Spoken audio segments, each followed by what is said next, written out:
For today's episode, we're gonna be talking. Started. It was muted. Oh, it was muted. I'm sorry, y'all. My fault, y'all. My fault. I'm gonna run that back. But what's good, Smooth family? It's your boy Be Smooth. You can't be smooth. You gotta move. And this is Smooth Talk.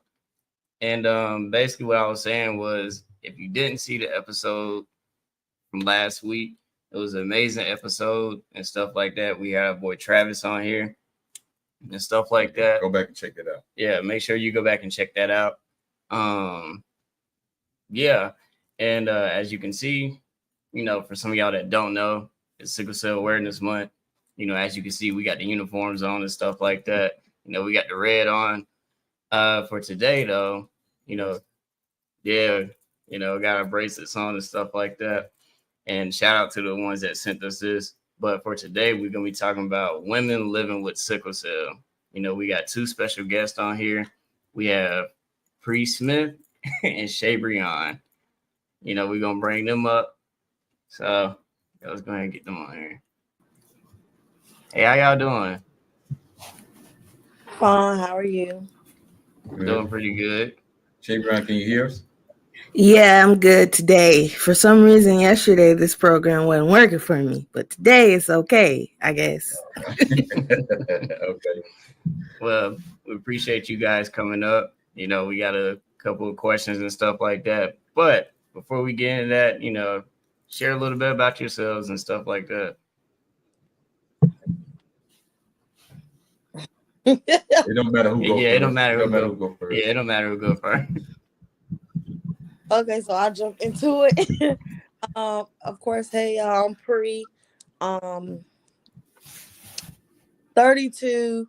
I'm a mother of two girls, ages 10 and 13. I have sickle cell beta thalassemia.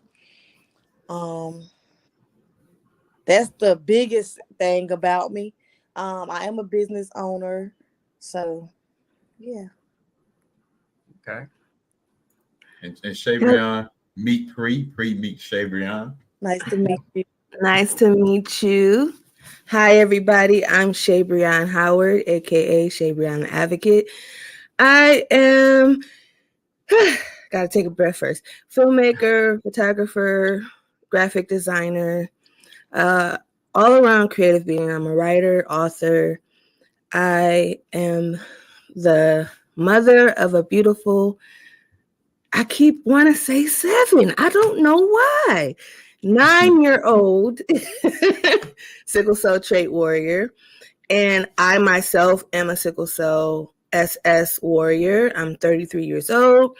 My mother also had sickle cell as well. She passed away from complications when she was 25 and I was 7. And yeah, I just use my creative talents to bring sickle cell awareness. That's who I am. Okay, then.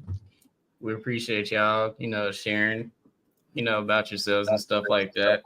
So a question that I have is, what is it like to be a woman and a mother dealing with sickle cell?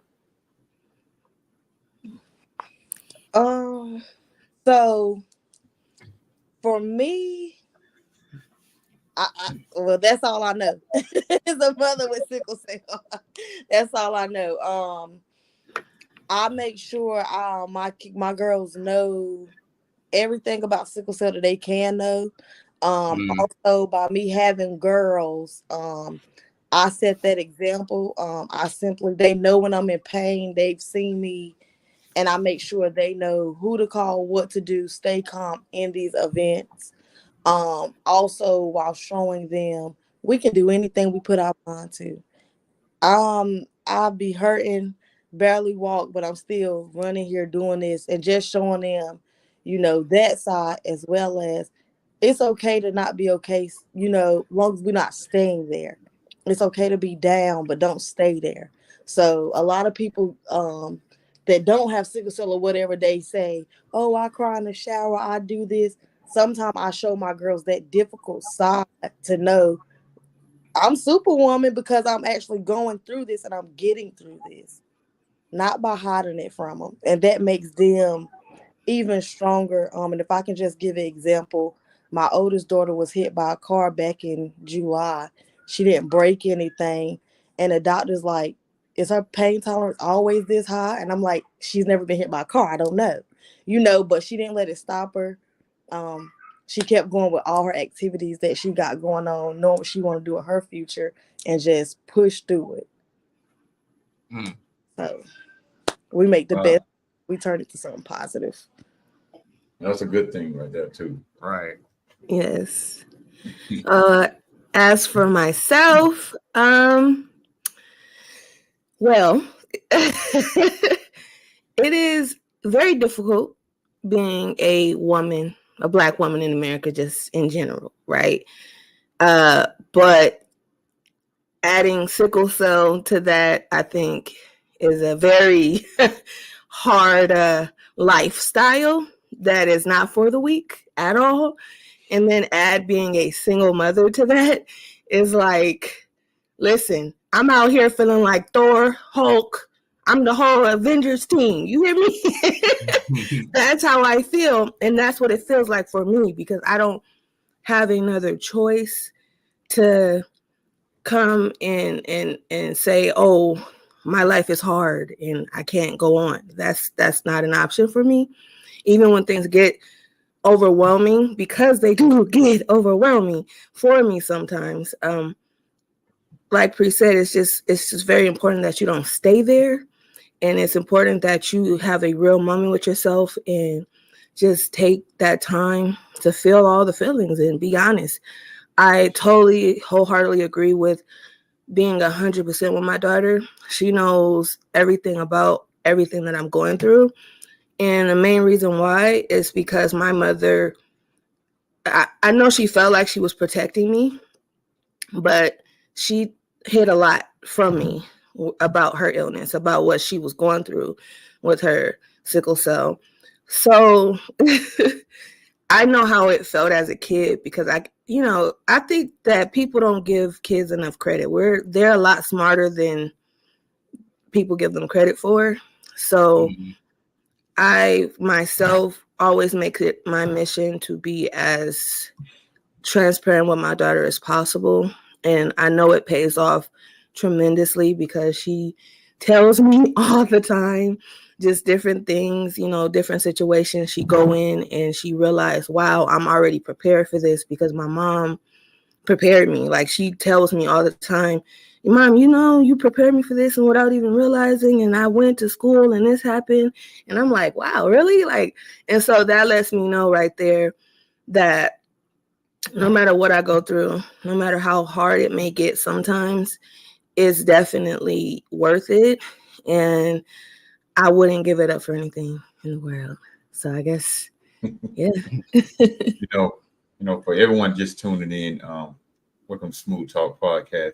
It's your host, Be Smooth.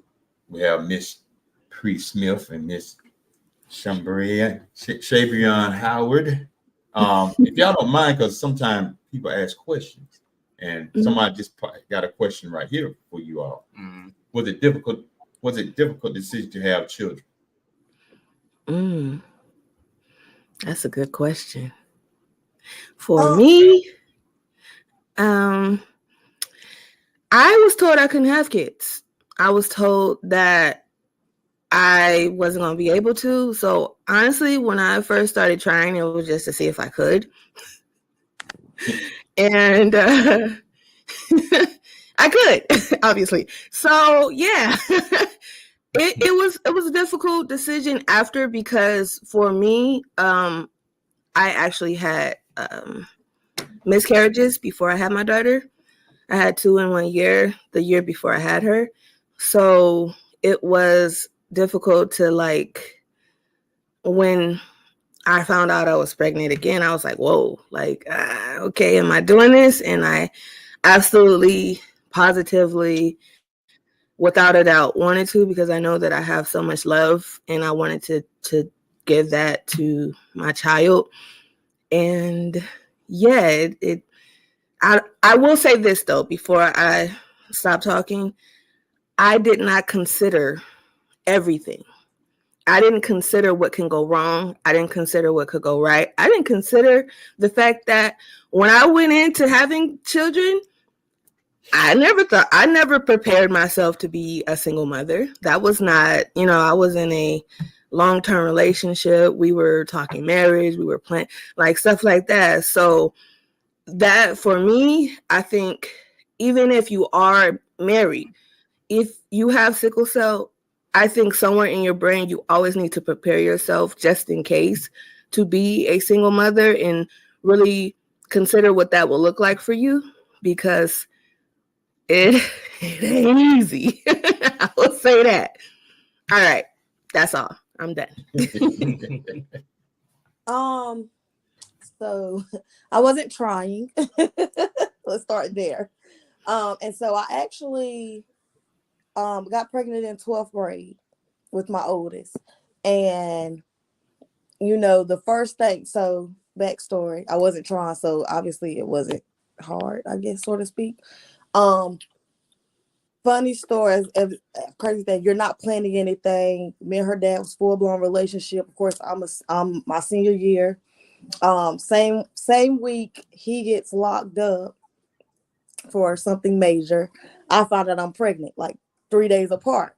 Everybody's like, nope, you need to get rid of this, and that. I don't believe in abortions. I'm sticking it out. So I already knew going into this I was gonna be a single parent.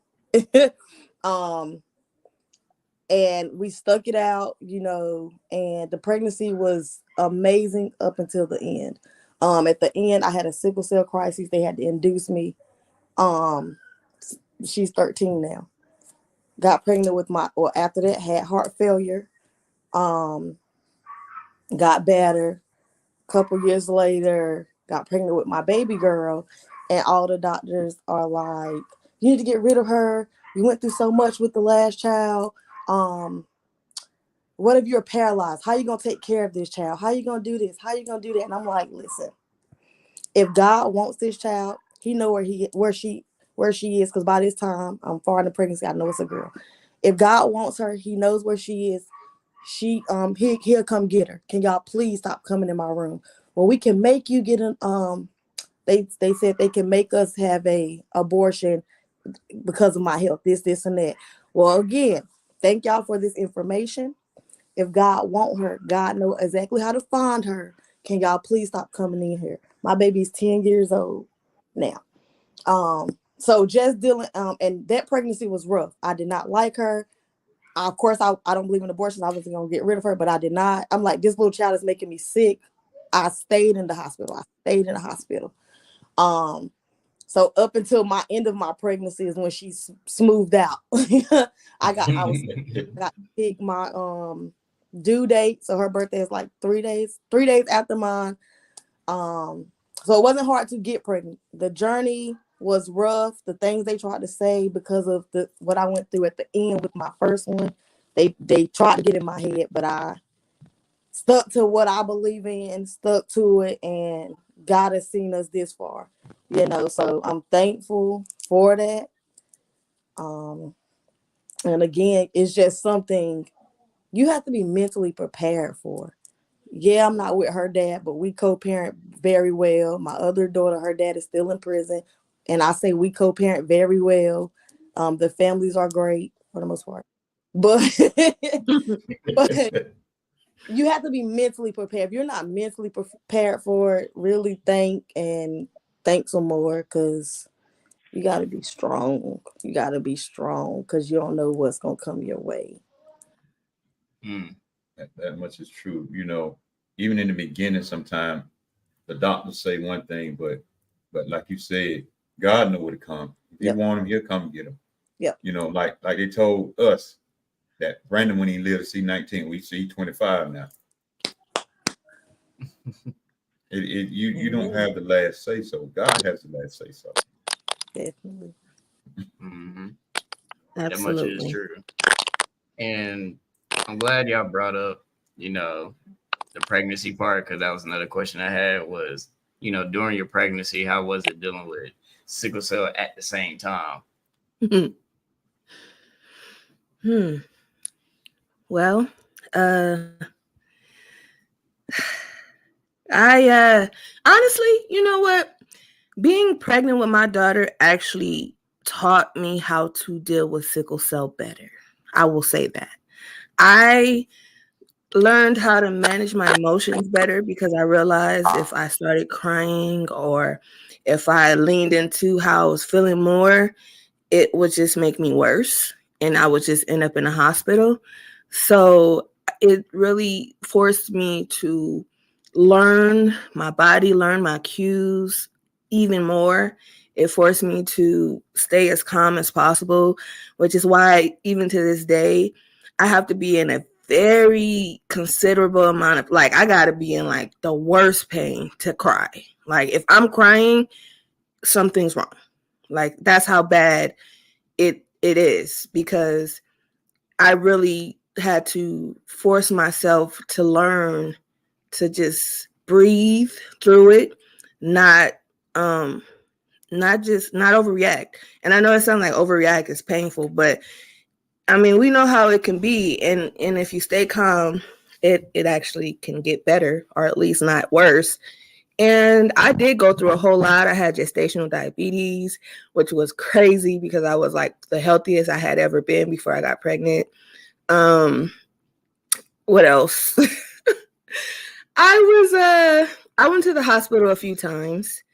I actually had, at 10 weeks pregnant, I saw a high risk specialist, and so I knew it was a girl early, and I ended up in the hospital like shortly after that, and I had this one doctor tell me to abort my child because I was selfish for trying to have a child, and she was gonna have all these issues, and like he really treated me like I was just this horrible person for just wanting to have a real human experience and actually love somebody other than myself.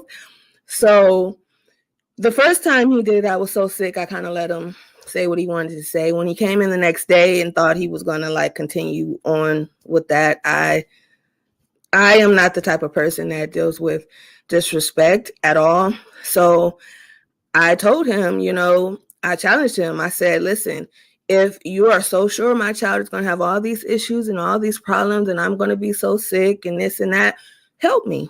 You're a doctor, right? That's your job. And he actually rose to the occasion. And he was one of the best doctors I ever had after he got out of his own way. And he, we ended up being very close for a number of years while I lived in California. And he was amazing. He changed my whole medical team. So every doctor I had before I was pregnant, I no longer had. I had a whole different hematologist, everything. And honestly, I learned the whole like oxygen at home from, him wanting me to go home with oxygen. And if I start getting sick, put the oxygen on, help myself. So I'm not so, drained, and help me help myself and my baby. And he really stood out and really stood up after we had that rough patch. So yeah, I think it was a very difficult pregnancy. I had at the end I had preeclampsia, so I had to have a C-section, which was not my choice. I did not want to. My daughter was very active, so she would do like flips and stuff. So when they did the ultrasound, they were like, "Oh, she's breech. We got it." I'm like, "She's not. This is what she does in the daytime. You guys checked her in the day, and that's where she was at." So, but obviously that didn't work. They ended up still giving me a C-section, and I made sure that I had a birthing plan. So whatever happened, whether I had her naturally C-section, they were going to give me a blood transfusion right after, which they did. They were going to give me pain meds right after, which they did. They treated me as if I was in a crisis right after I had her, because I had already heard like horror stories of mothers who had sickle cell having strokes, different stuff like that. So we didn't want any of that to happen for me. And we just played in the head basically. And that was the best thing that we did, because I really, like, Didn't have any issues after I had her. After I had her, I was better. So yeah, that was my pregnancy story. Okay, then. I kind of answered it with the last question, but again, with my first child, I didn't have any complications, like none at all. My sickle cell surprisingly didn't even bother me too much. Everything was literally great up until the last few months. Which I went in for sickle cell pain, end up having low blood pressure. They wanted to induce me, and I had her naturally. Everything was fine. Once we were released, I did have a seizure. And so I was in the hospital when I finally got right, and my friend was like, "You had a baby," and I was like, "I ain't having no kids. What are you talking about? Why am I here?" And it was during flu season because her birthday is in November, and I realized like, oh, I got a child. I'm like, I have to see her. So they made it so I can go out to the lobby area, and my family bought her up. She was such a baby doll. And outside of that, everything was good. With my second baby, I was sick, like I said, the entire time.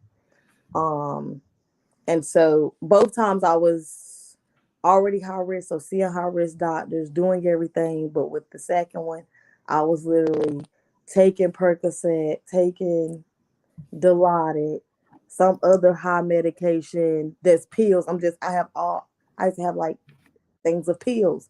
And they're like, "How did you get here?" And I'm like, "I drove." They like, "What you mean you drove, but you have all this medication? What part of that don't you understand? I'm hurting. That's why I'm here. I took this medicine and it's not working." And I had transferred to UNC at the time. And that kind of sucked. They helped, but then it sucked because, UNC is a research hospital. So they're like, "Oh, it's not healthy. This, and that." I'm like, "Yeah, I hear what you're saying, but don't use that research right now. Let's get me comfortable. Make sure we both good. Let's do that." But UNC is known for research, so they're just like that. I'm like, y'all, you're overthinking it. Let's let's get through. But I loved it. Like I said, I got to pick my due date because I stayed so sick with her. So I had her like a month and a couple weeks early, or a month early. But I went through the whole experience. I did have her natural, but I got the epidural. I walked, I sat in the tub, like all of this before she was here. So I got the full everything that these women do during birth. I did it. I don't plan on having no more. So I did all of that. I got it. And like I said, I did have her natural. After I had her, I was really upset for whatever. And I'm like, I'm about to pass out. I always say I'm about to pass out before I pass out. I actually passed out. No, while having her, and y'all know it's hard for us to get. We don't have veins. My IV was coming out, so they're like, "Push." I'm like, "But my IV is coming out my arm." So they trying to get people to the arm while doing that. Then after we got situated, I did pass out. But after that, everything turned out great. And like I said, they're 13 and 10 now. Went and changed it. Wouldn't go through it again, but Facts. Yeah, they here running around.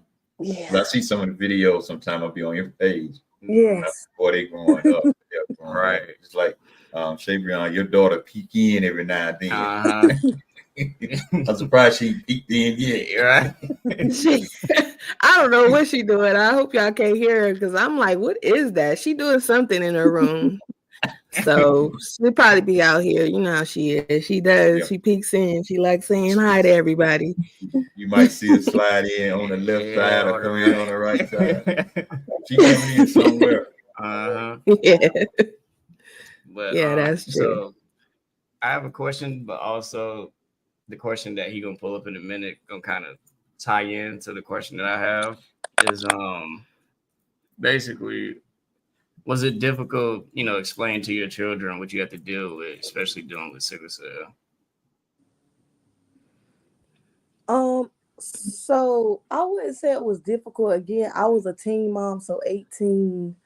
Um, I'm just now becoming an adult, so she grew up with me. It's just us. I graduated, moved out, did our thing.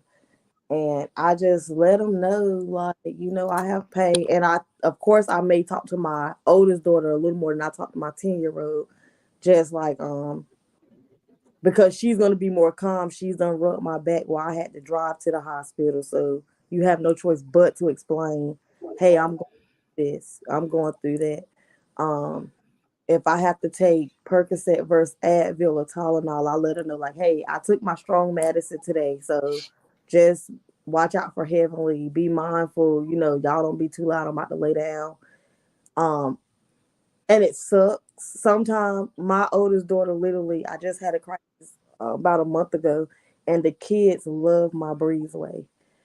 And she went out there, my mama not feeling good. Y'all need to go play somewhere else. And I'm like, oh, shoot.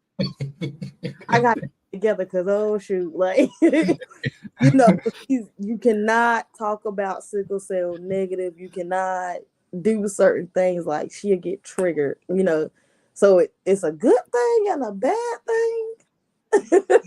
She went out there like the boss, boy. Yeah. Yes. But I will say the biggest thing about talking about it though is when my oldest daughter was younger, her family, well, they just moved from Atlanta. They stayed in Atlanta, but they was going to Florida, so she was gonna be gone. Like they was moving around, and she was gone for like a week, maybe two, maybe a week and a half. But she couldn't enjoy Disney World. I've never been to Disney World.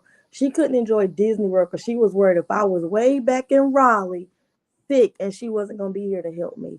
And so that till this, she was much younger, has always bothered me. Like, don't worry about me. Don't, and now, like, as she getting older, I'm going to college, I'm going to LSU, I'm gonna fly you out every weekend. No, you wait for one, but don't worry about me. Go live your best life. I'm gonna be good. So that bothers, that's the only downside I will say. Like, it wasn't easy explaining it, but it's encouraging her, like, you a child, like, live your best life. If they going to Disney World, like, I'm gonna go next time. Don't just sit and just worry about me. And that's what she does.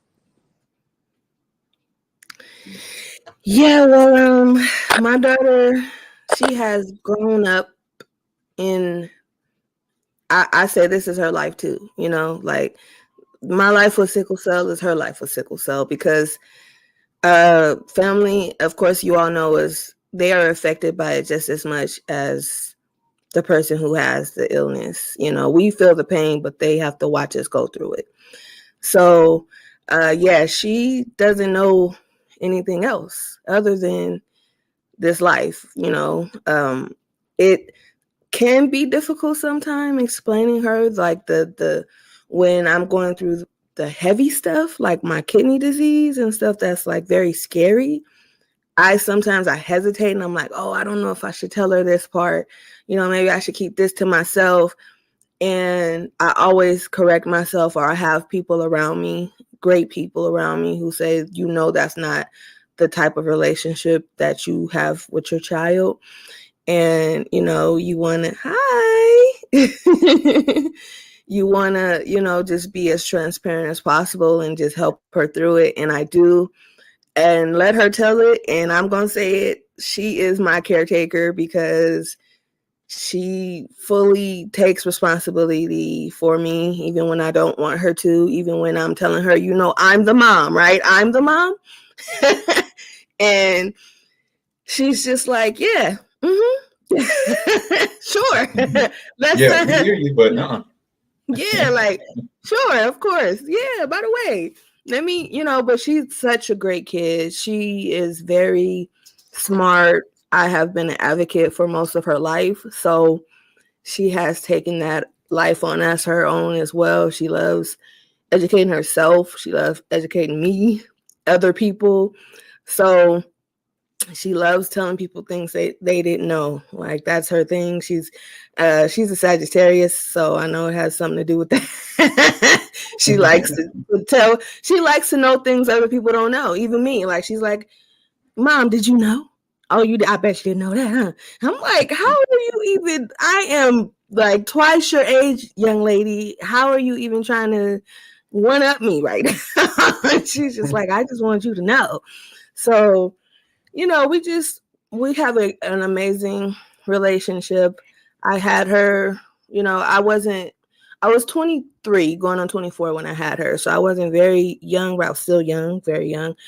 And we just, everything, from health, the way that I take care of myself, I make sure she does it for herself as well, because trait can affect her just like sickle cell affects me. So I teach her how to take care of herself. I teach her how to eat well, how to make sure she's doing the right thing for herself, mentally, physically. And I'm very proud of that, because it took I had to go and learn that knowledge for myself in order to go and teach it to her, because my family didn't have that knowledge. My grandmother was a teen mom. My mother was a teen mom. I broke that cycle. I broke that generational curse because I had Nyla at 23, like I said. So it really, for me, a lot of the things that I do is a lot of firsts, and a lot of things that I'm learning on my own that I had to go and do research for myself. So it's a lot of trial and error, but my daughter is very patient with me, and she's very honest with me at the same time. She does not hold back. Sometimes I'm like, where do you get that from? And then I have all my best friends saying, look in the mirror. So yeah. That is that's what it is. That's what it's about. You go, Eric. So, are you educating your children about the risk factors of having SD or having SC trait concerning Planned Parenthood?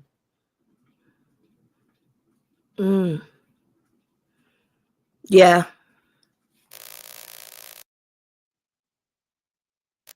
Because it is my responsibility to tell her that, to explain to her, you have the trait. If you have a child with someone who has the trait, you can have a child who has the disease like me. And I'm sure you don't want to go through that life all over again once you have a child. So I'm just very honest with her, and I tell her, and like I said, I take my advocacy journey very serious, and I'm transparent with my daughter about everything. So when it comes to that, I mean, I know she's only about to be 10, but I feel like there's so much information that I need to get to her. I just make sure I tell her for her age, and keep instilling that in her. I agree with that. Yes, there isn't probably anything I haven't mentioned. Like, if I don't start these conversations, where they gonna get these conversations at? Yes. Who gonna start them when it's too late? Like my parents, it's crazy, didn't know they had the trait until I was in. I found out I had the full disease in fourth grade because I stayed so sick. They decided to test my parents. So fifth grade, I had my first surgery. Of course, they're not gonna backtrack trying to learn about sickle cell and this and that. A lot of stuff my parents know or anybody is because of me. You know, but I definitely make sure my kids know, and I really want to feel like my oldest daughter we was talking about sickle cell. She was talking to a little boy or something, and somebody, either he had it or somebody in his family, and she looked like, oh yeah, this ain't gonna work. Like immediately. Nah, I gotta cut you off. you know, just making sure they know and they're not scared to talk about it. That's the biggest thing. Like, don't be scared to talk about, because how would you know if this person have it?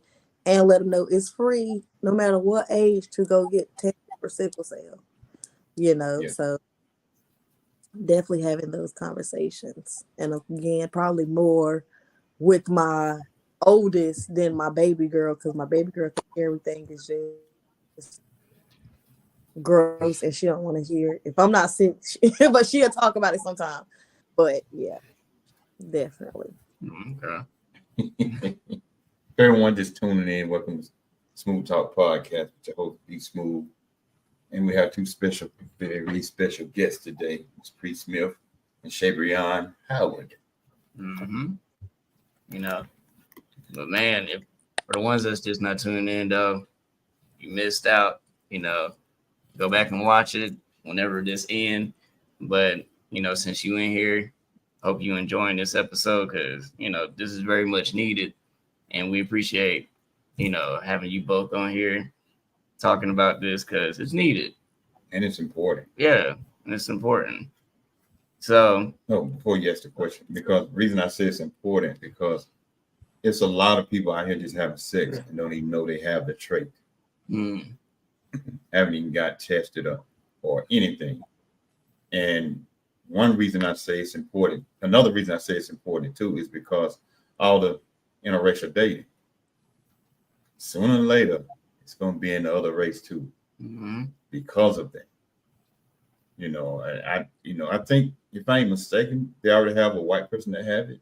Yeah, there are white people with sickle cell. It's fine. One attended my sickle cell event one year. Yeah, it's plenty here. Yeah. So it is spreading, and people need to really get tested for this. I mean, you can live a normal life. You may have your crisis and stuff like that, but you still can live a normal life. I mean, Brandon, y'all see Brandon dancing and doing all this other stuff. They say one of his legs will be shorter than the other. I ain't seen it yet. All right. So he wasn't even gonna graduate on time, but he graduated on time. So it just shows you they can say this. I know that's the medical term of their talk, but we know who has the last say so of everything. All right. Because all of us are doing, amazing things and stuff like that, which I'm proud of every single one of you. Yes. And it's a beautiful thing to see. So another question that I have is mentally, how was it being in the hospital knowing you'd rather be home with your kids and doing, your day-to-day life? See, that was a trigger right there. Are you coming for me? You coming for nah. me?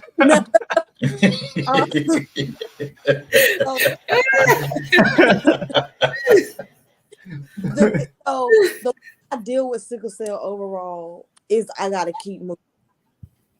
I'm doing any and everything, and so being in the hospital, it used to be rough. It used to be, and I say used to be because it's got to the point. If I go to the hospital, my kids come, and it's not on me. Like, my baby girl go to her dad's on the weekends. My mom told her I was in the hospital. My baby, she called me early that morning. She said I couldn't sleep last night. Grandma said you was in the hospital. My daddy about to drop me off. They're coming to the hospital now. They there with me. And it sucks. It sucks. Like, I'm full on mama. My oldest daughter is in probably everything that you can name. And so I'm used to being there, being out there. It's just like, dang, I need to get out of here. I need to go do this for them. Like, it's depressing. It's very, very depressing. It's draining. And I used to tell my baby girl, Dad, like, when I'm sick, tell Lee I'm sick. Like, let her call me and stuff like that. But not knocking the men. Men just not thinking, hey, I got the child. I'm doing my thing. No, let her know. So, in 2019, September 2019, I was on life support. So my babies had to see me on life support. Like, when I first went to the hospital, I was in the hospital a while. She probably knew and we had talked, but like, he just thinking I'm taking care of her, working outside of doing his own thing. But she didn't come to the hospital until I got on life. Yeah. And so I just try to install it in them, like, yo, make sure she involved, because what if I ain't come off life support? That would have been the last view of me. So that it bothers me. Like, if I don't do it, who gonna do it for my girl? Who gonna drive Ariana to 4 different? If she think of something right now, she probably would have signed up for this chat just to be on. I ain't even got to drive nowhere. She signed up for everything. If I ain't driving her, who gonna really do it? It sound good. Who gonna keep them together? Like, nah, that's why I need to be home. So they at their main address. We all together. Um, is depressing. That's the most depressing thing ever. Being away from them and just hoping and wishing I make it back. No matter if it's a bad crisis, a little crisis. Like, I keep it real. They know. I try to be as honest as possible, but it sucks not being able to do my mama thing and make sure they good and keeping us together. I might fuss at them about this and that, but they listening. They definitely listen. So it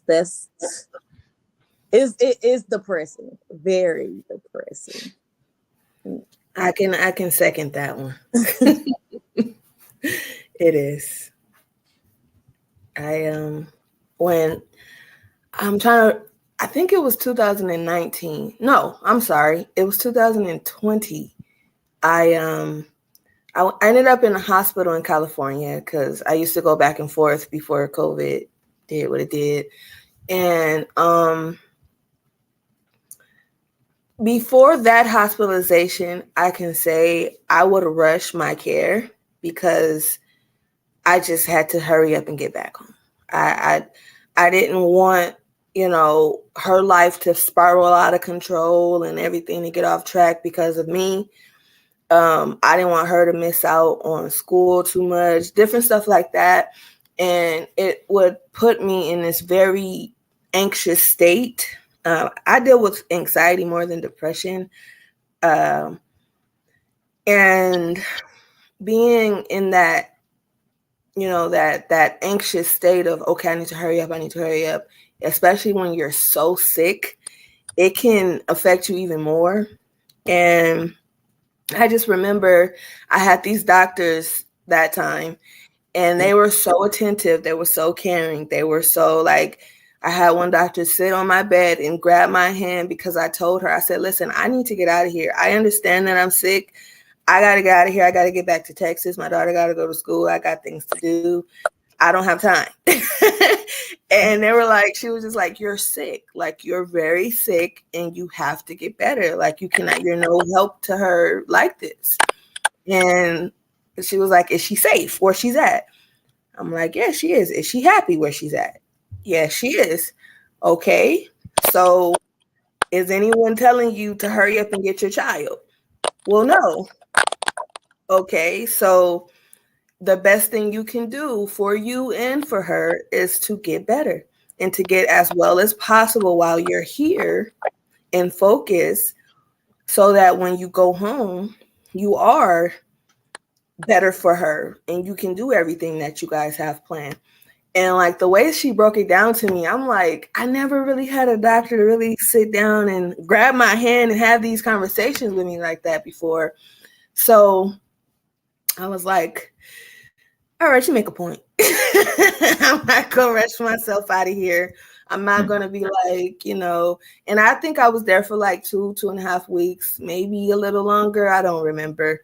But just to say, like, from that point, instead of me going to the hospital and as soon as I started feeling better, going home and dealing with all the pain and all the stuff at home still, I would wait until I get to at least 67% because I have to be a certain amount of well now in order for me to say, okay, I can go. Even this last hospitalization I had was terrible. It was horrible.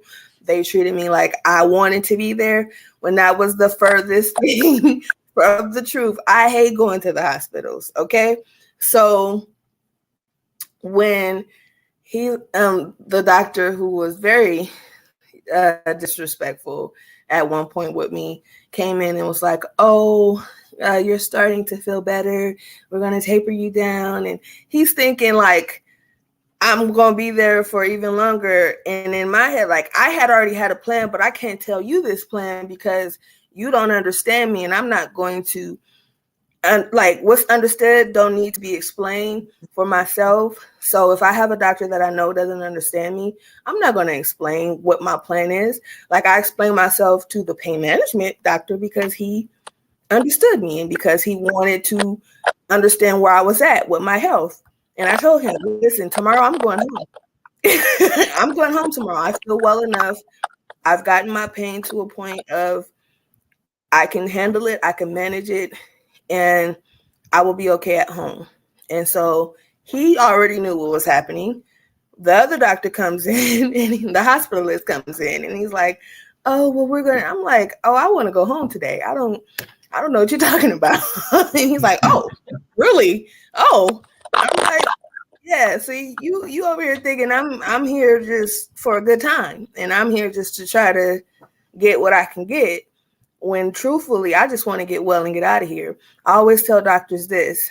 Every time I go into the hospital, it is my main mission to make it home to my child. And either you can help me or you can stand in my way. And if you want to stand in my way, you can stand outside the door because I don't want to deal with you, if that's the case. Because nothing is going to stop me from going home. And if I feel like you're doing that and I feel like you're threatening your life, I'm going to get rid of you. You don't have to be here. I'm not holding you hostage and you're not going to hold my care hostage. So that's just how I feel. And I'm always going to feel like that, even if I'm getting like my care is not at all where it's supposed to be, to the point where it's sending me backwards, I will leave a hospital. I will leave and go somewhere else. I'm not that type of patient that's like, oh, I'm going to stay here and deal with this. I'm going to leave because I have to make it. It's non-negotiable. I have to make it home to my child. I am the only, like, I'm so glad you have a great co-parentship. I don't have that. I don't have anyone else. My daughter it's me and her. So if a person is threatening that, I can't deal with it. I gotta go. So yeah. Can I just piggyback off that? See, I probably still am, but I used to fuss with you no matter how much pain. Like I will fuss with you, and they've even put it in my chart before, like I'm drug seeking, talk bad on you, this, and that, and I always tell them like, I don't want to be here with y'all. I'm trying to go home to my kids. Like I will fuss you out, like. But then I got to a point and I tried to I follow a lot of advocates and different things. I'm like, all right, let me try using this technique. Let me ask for this medicine. Like depending if I seen something that stick with me. So my last hospital stay, they treated me like nothing.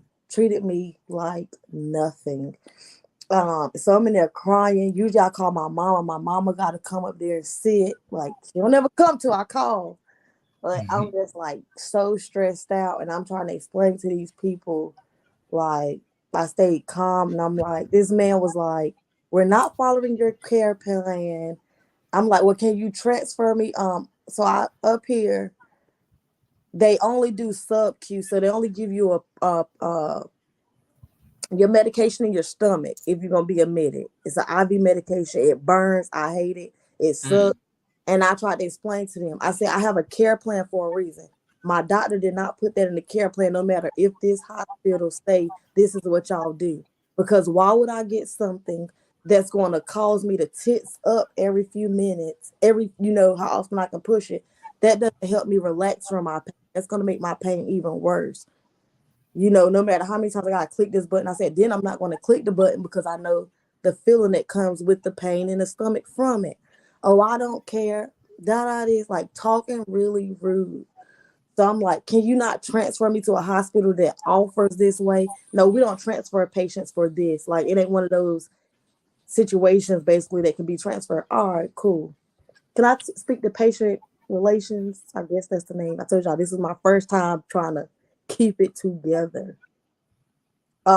They give me the he said the chart that your nurse can give it to you. The nurse gave me the number. It so happened to be closed. I'm telling the nurse, I'm like, hey, you gave me the number, but they're not available right now. They're closed. The charge nurse came, she talked to me. I'm telling her everything I told this doctor, everything this doctor said to me. She said, I don't care if she said they plan on moving you. No matter where you are, I'm coming to find you. That lady came not even 30 minutes, y'all. They had ordered my full plan, giving me my medication, how it's supposed to be given. And for some reason, that hospital can't see my care plan. She printed my care, called Duke Hospital, verified the care plan, attached the care plan to their hospital, and printed me off a copy. Made sure I follow, keep it with me so I have it actually on paper. Come to find out, they discharged, after a few days, this and that. I'm like, I'm really not getting better. The team didn't change, whatever. So they like, hey, yeah, y'all can come in. He not welcome in my room. He can't look at me. He can't hear about me. He can't hear me speak. He not allowed in here. He stayed out, blase. I wasn't getting better, and I wasn't understanding why. And then one day, they start cutting your medicine down, you get like a withdrawal day. So it's just like you're in the hospital super tired. But I'm like, I'm not getting better, but I'm having a withdrawal day. And I just could not stay woke. A day go by, maybe 2 days. They end up discharging me. It's time to go see my sickle cell doctor. So she pulling my chart. They did not even give me close to the medication they were supposed to give me.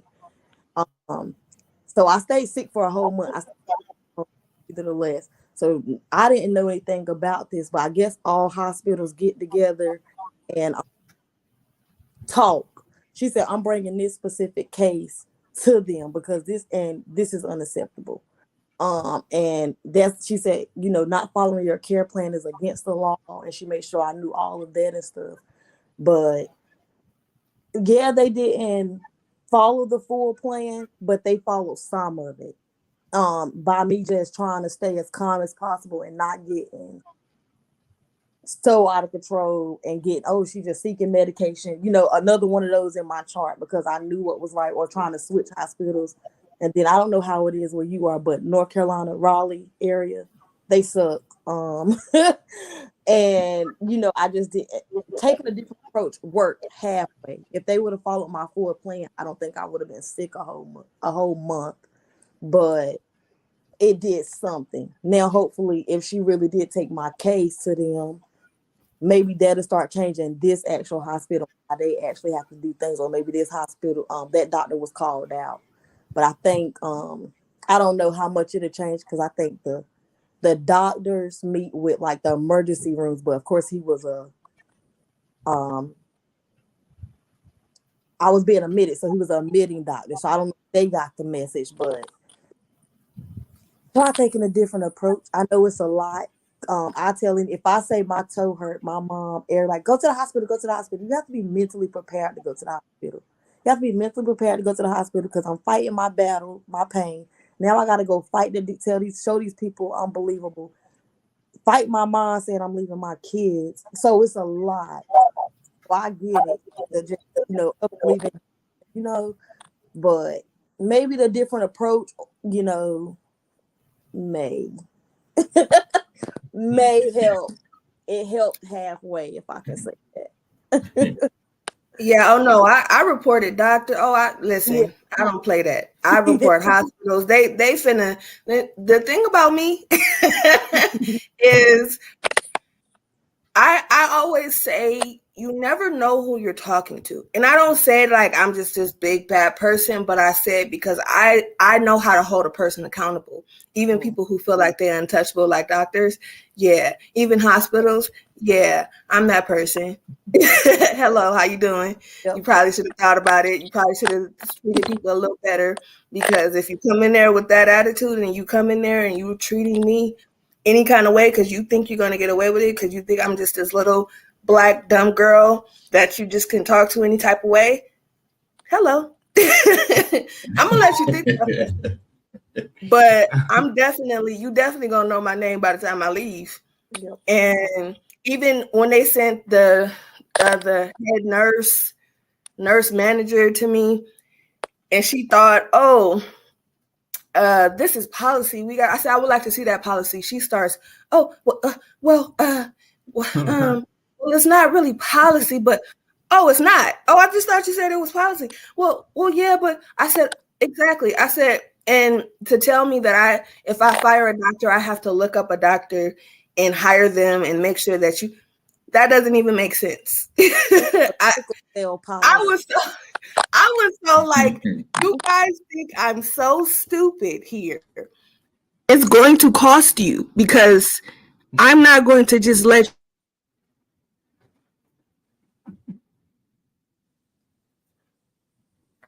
Sound. Hold on, your sound went out.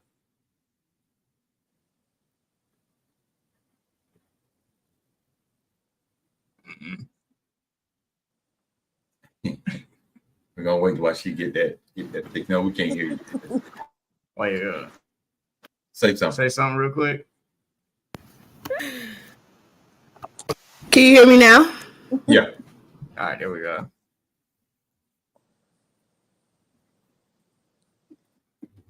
It gave me a full hour before it started tripping because yesterday this platform was tripping on me and it wasn't working. So at least today I got to actually speak. So yeah, that was cool. Yeah, like I said, I think that all patients, I know it's a hassle, and I know, when you get treated badly, you don't want to think about it too much after you go through it. You just want to get over it and go on with your life. But I'm telling you this, I've seen it with my own eyes. I have gotten doctors fired myself just from speaking up and speaking out and reporting them wherever I could and speaking to politicians about their care. All of the things that you might feel like, oh, that's just way too much. I'm not doing all that. But it changes your care. It does. I was living in Texas, okay? And it was a lot. It was very racist there. But when I say the times that I really stuck to reporting doctors and, making sure my care was as best as possible, it was. And sometimes you have to take control of your healthcare.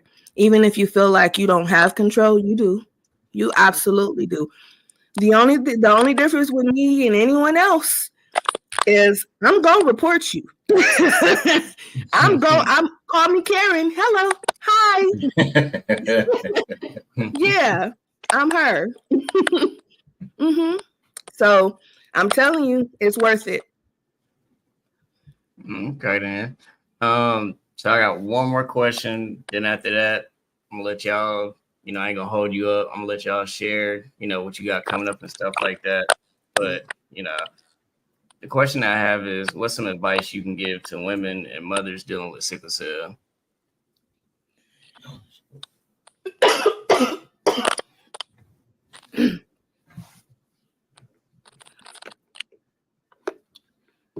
I guess my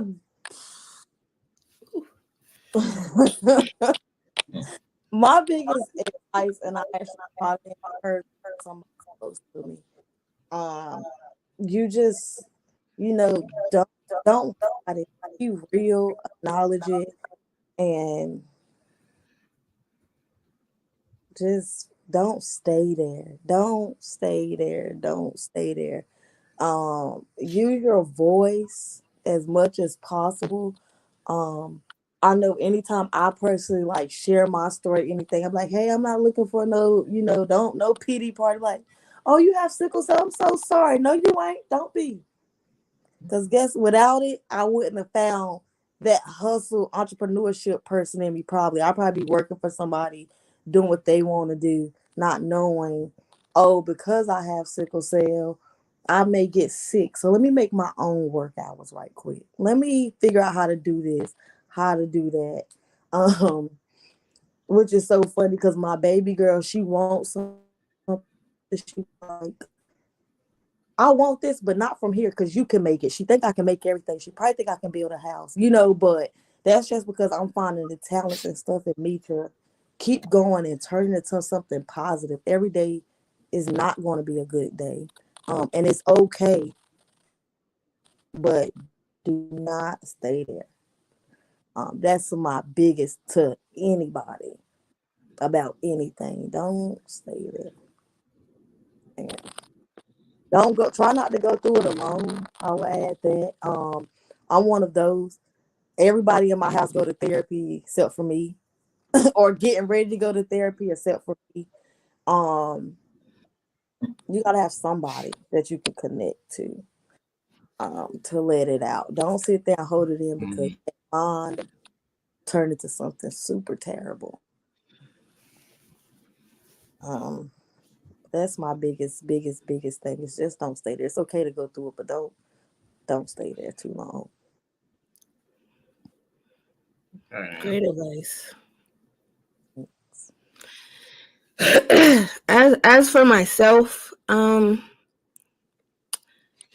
would say this: if I could give advice to any woman, mother, it would definitely be to treat yourself better than anyone else will. Because a lot of the times, I know women kind of feel like they got to just put up with things or deal with things because, especially those living with sickle cell, you kind of overcompensate sometimes, or you deal with things that you probably shouldn't. But it's okay to set boundaries for yourself. It's okay to establish those boundaries, set those boundaries, and manage those boundaries as you go. And understand if a person is not comfortable with your boundaries, and I hate to say it like this, it really don't matter who it is. If they gotta go, they gotta go, bruh. I'm sorry. And sometimes you just have to love people from a distance. Sometimes you have to love yourself more than you can love anyone else. And that goes for everybody in your life. And just take care of yourself. Self-care is so important. I have to make sure, and it's so much ingrained in my household that when I forget to take care of myself, my daughter will let me know, like, hey, you haven't did a facial in a while. You haven't, did this. Hey. And then sometimes I'm in my own head and I'm like, I'm not really in the mood. And sometimes you have to force yourself, literally force yourself to take care of yourself. And I know that sounds crazy, but especially mothers, everybody else comes first and everything you want to do gets thrown to the back burner. But you have to hold yourself just as important as anyone else, as your kids, as husbands, as anybody. So it will just be to just love yourself fully and take care of yourself more than you want to, because sometimes you just don't want to, Here she comes. Well. Hi. Hey. There she go. There she go. But yeah, we appreciate, y'all for that advice. We got to get y'all back on here and stuff like that, because there's some more questions I want to ask, especially on that business part. But say that for another time. But we ain't gonna hold y'all. I'm gonna let y'all share what y'all got coming up and stuff like that. Let y'all promote y'all stuff. Then we'll let y'all, enjoy the rest of y'all evening and stuff like that. So whoever want to go first. Well, I ain't got nothing. I'm just playing. Let me stop lying, y'all. Okay, all right. So this month, I have the Battle of the Sexes men and women panel. That is on the 28th for right now, because things have to be pushed back sometimes. But for right now, that's the date. I have tons of things. I have a sickle cell magazine that is for sale. I have a collective of different sickle cell advocates. We do podcasts or panels, and we have a Patreon that I need to add to, but life happened. What else? I do have a couple books coming out. I already have a sickle cell fiction book. It is called Shapes. It is out on Amazon. It's amazing. And if I know I wrote it, but it is pretty darn good. It has a lot of truths to it, but it also, it just deals with different relationships, concerning people living with sickle cell, whether it's romantic, whether it's parents, just all types of friendships, everything. And it's very entertaining, if I might say so myself. I also have a poetry book out called The Deepest Parts of Me. I plan to put out a special edition to that one this year. So that is a personal challenge I have for myself to do a hardcover copy of that book. And that one is also on Amazon. Let's see what else. I also have a mentorship program for people who want to learn more about advocacy and what that entails, just public speaking altogether, how to come and be on panels and establish yourself as an advocate in whatever form of advocacy that is. And listen, I'll be here all day. So the best thing you can do is follow me. If you're not following me on social media, you can follow me on Facebook at Shabreon Howard. I'm on TikTok at Chef Shay Made It, because I also do cooking tutorials. I'm on YouTube as Shabreon the Advocate. And I have a couple other YouTubes. Listen, just type in Shabreon Howard on Google and all that stuff should pop up. And yeah, that's all I got going on, I think.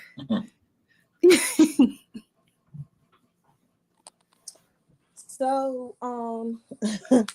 for me, I don't have too much going on far as sickle cell go. As y'all know, which is how I met y'all, I do host events, free sickle cell awareness events called Celebrating Sickle Cell Awareness here in Raleigh. And after my health issue in 2019, after I got through that event, I kind of just fell back. So this is 2 years.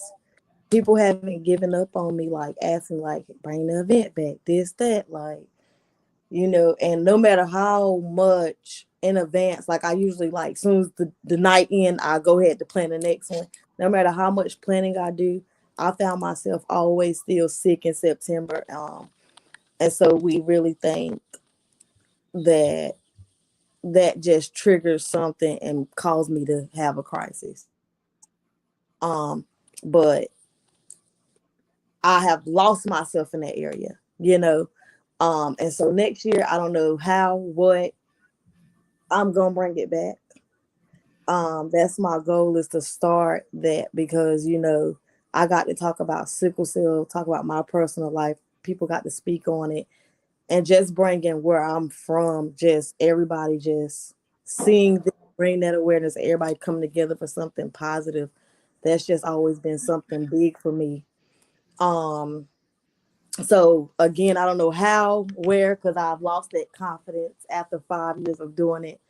I'm bringing it back next year. That is my biggest goal, to bring back Celebrating Sickle Cell Awareness.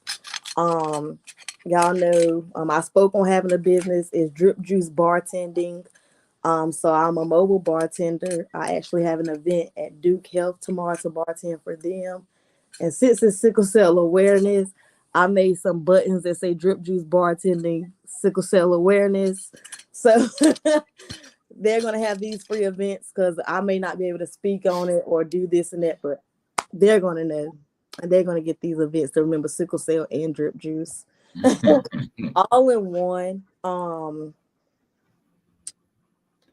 my biggest thing, I don't know who's watching. Nobody knows about this. I don't know who from my personal family friends are watching. But for years I've always wanted to do Adopt a Highway. That's doing you adopt a highway. They put a sign up. So I wanted celebrating sickle cell. And this year I got the email back, you guys. I got the email back. But it was it's the location they had is in Wendell, North Carolina. So it's in the country. And so when she sent me this, I'm like, celebrating sickle cell in Wendell. I couldn't do it, y'all. My family, my mom and them is from Wendell. I changed it from celebrating sickle cell to honor my grandma. And nobody knows that I did this. So this is the first time I'm talking about it. And I'm so freaking proud of myself. Like, I want everybody to know about sickle cell, but how can I not have a space to honor my grandma right where she's from? You know, I have another chance once I get out of the ground to figure out how to clean up goals.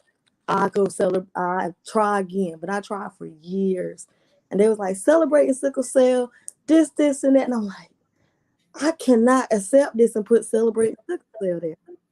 So, in honor of Sickle Cell Awareness Month, instead of doing my little celebrating sickle cell honor, I'm honoring my grandma for my Adopt a Highway. So there's nobody knows. Again, I don't know who from my family or friends are tuned in. I haven't said it to my kids or nobody, but that's my biggest. That's my my sickle cell awareness for the month. That's something big and major. Well, it's gonna get out now. Right. Congratulations. Right. Congrats. Thanks. But yeah. So we ain't gonna hold y'all long and stuff like that. What I got going on? Do you see how he try to ease out when I tell him what he got to do? He was like, all right, bye. But nah, Try to slide on the exit door. but nah, as far as like what I got going on, you know, I got, you know, the dance and videos, got some new photos coming out, working with some people and stuff like that. Working on the book as well, and working on this stuff as far as like the equipment and all that. I'm tired, but working on working on new designs. Working on new designs and stuff like that for the clothing. It's a slow process, but it's getting there. You know, got a lot in store. You know, we all doing amazing things out here, including this chump right here. But but yeah, I'm fighting off camera. Y'all, I would let y'all see that for back. But it'll be more funny than anything. Right. But Oh my I'm goodness. happy to be able to do this, and I'm honored to have y'all on here doing this with me. Gotta have y'all back on here. I'm proud of everybody's accomplishments and stuff like that. I love y'all, and we for sure gonna have y'all back. We're gonna get I was on the platform that you had, Shabreon, with other guys, and they already agreed to come on. So we'll try to get all us back together on this one platform, and just we could have had it as the men closing it out, but I said no. I said we're gonna let the women close it out. Mm-hmm. Well, I thank you for that. That way, y'all got a chance to meet each other. Right. Because we met free at an event. Yeah. And I met you, Shabreon, too. Yeah. Yes. And so social media, it's powerful. Yeah, I'm messing with it, but yeah, he's real busy. And he got me busy. Lord have mercy. He's got me busy. And he helped me get mine started. So I have one too. Mm-hmm. And usually I come on right after him, but today, for your time, because you're in a different time zone than we are, Shabreon. I just said I won't do mine today, but I will be back next week. And mine's real talk conversation. I have he come on at 4:30, I come on at 6, right after he do. We don't have a lot of amazing people, and But yeah, he got me working. Y'all see all the introduction and stuff. Yeah, You know, he he showed me some of the stuff, and I went home and started playing with it and got to doing this stuff. And the thing I got going on right now with me, my little saying that I usually say is it doesn't matter to you until it affects you. Now I got a shirt, get ready to get that come out, print out, and get that to going, and I got some things for married couple coming up next. He got some about Halloween, about these scary movies and stuff. And I got my friend Tony. He'll be on next week talking about this family struggle. And I ain't talking about I ain't talking about poor struggle. I'm talking about another struggle. And we're gonna be talking about that. And I got on his platform, met this lady. She's gonna be talking about when her son got killed. Mm-hmm. He went to a visual of somebody that he knew that got killed, and the next day he got killed. My God. And she gonna come on and I got my friend Titus. He gonna come on next week. We're gonna be talking about suicide. Even though I know September is suicide month too, but you know every day is sickle cell awareness. Every day is sickle cell month to us. You know, to us. Even though I have the trait, I may not feel the full effect pain like y'all do, but I do ache. You know, I sit here sometimes when I'm rubbing my leg because I'm aching. But you know, like I say to him, you know, you keep pushing. You know, it's so much ahead than right here. It's so much ahead of you. You know, I see stuff. I send him little clips to encourage me. But my hospital story before y'all go is he called me. He texted me one night. He was going to the hospital. He was in the hospital, and it was always this one doctor that always messed with him. And my son texted me and said, "Dad, I'm in the hospital." I knew it, and I tell him all the time, "I know when it's something wrong because I can't sleep." And so he texted me. I said, "Okay, now it's about 2:00 in the morning." I said, "I'm on my way." I got up. He said, "Man, this doctor keep this," and he didn't know. The doctor didn't know. Brandon had me on. He had me on speakerphone. I said, "Wait till I get there." When I got there, the whole attitude changed. His whole attitude. And this is something Brandon don't know. Brandon was asleep. You know, when he gave him the medication, he was asleep. I met him outside. I said, "Look, man, I'm gonna tell you something. If that was your child, what would you do? How would you feel if I treat your child like if I was a doctor? Or any other doctor? I ain't even got to be a doctor. How would you feel?" And he couldn't say, he just looked. I said, "But you know, we have any more problems." I said, I'm the nicest guy you want to meet, but I got another side to me too. When it comes to my children, you know, I got two oldest daughters too, but I said, but any one of them, I said, I'm different. I'm like 2 Chainz. I'm different then. And I ain't gonna have no chain on neither. Okay. But you know, I just want to make y'all laugh for y'all got off. But I'm serious about that doctor's right there. But I'm serious about that. Yeah. But yeah, I got that going on, and I got some other things going on. I'm just trying to put some stuff together. It's just a lot going on. So y'all just stay tuned. And after we sign off, y'all just hang on. Don't sign all the way off. You know, don't log yourself off. Because normally we talk to everybody after everything is over. Okay. Since we have y'all on. So can I just say with everybody else when you're done? Go ahead. I just first want to say thank y'all. I'm so glad I met y'all. I remember I was planning a sickle cell event, and my friend was like, "There's this dude, he danced and he has sickle cell." I said, "I gotta get him to route."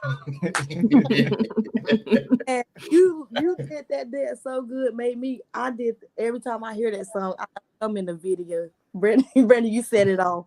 So I appreciate y'all for having us. I do want to add to anybody watching, if it's no matter the hour, y'all see they tagged our names, reach out. If you want a conversation, reach out to me. I don't care what time it is. Like, I may not have the answer. You may don't even want nobody to talk back, but you need somebody to talk to. Please reach out.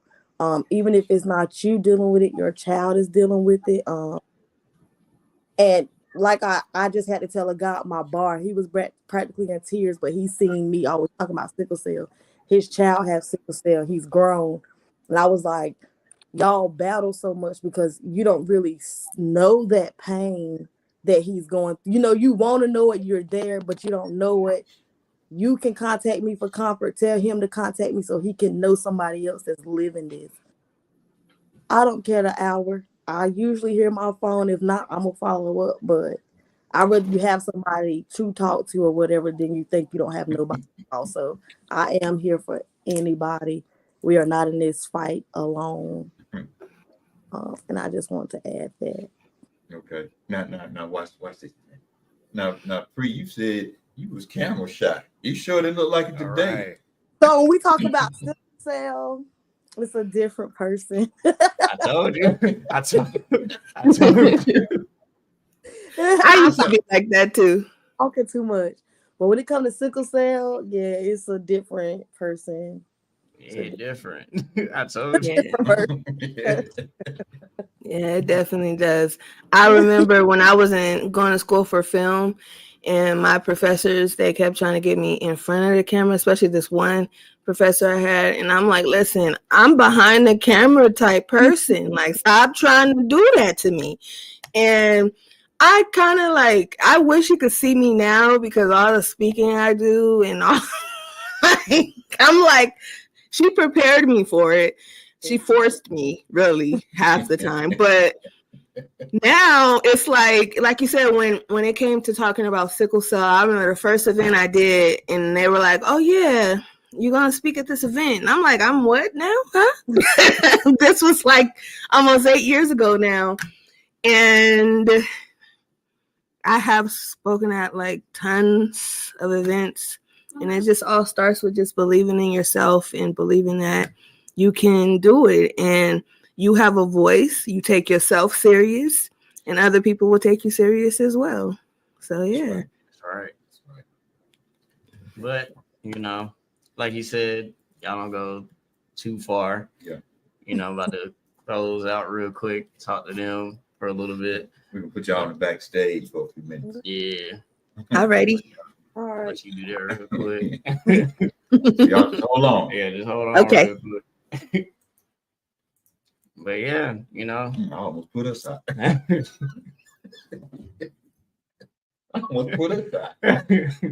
But you know, for everybody that's watching, you know, y'all always come through. Smooth family.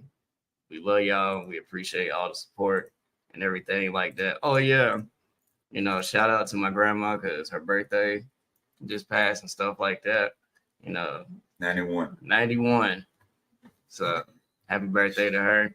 And oh yeah, it was another thing that I have coming up. Well, that's gonna be next year around this time. But I have someone that's trying to get me out to Florida, dealing with sickle cell and stuff like that, performing there and possibly speaking and stuff like that. But yeah, like I said before, we appreciate y'all coming through because y'all don't miss, you know, and we appreciate y'all showing the ladies love and stuff like that. You know, like I said before, this is very much needed. We got a lot coming up. Yeah. You know, we got to get them back on here and stuff like that. But all the supporters appreciate y'all, everything, you know, everything that y'all have done for us. We appreciate you. Love y'all. yeah. No, we can't express it enough how much we appreciate y'all. Y'all could have been doing anything else on a Sunday. Football season too, but you know, we thank y'all for coming out and spending a little time. I don't care if you spent 2 or 3 minutes on just watching. We appreciate that.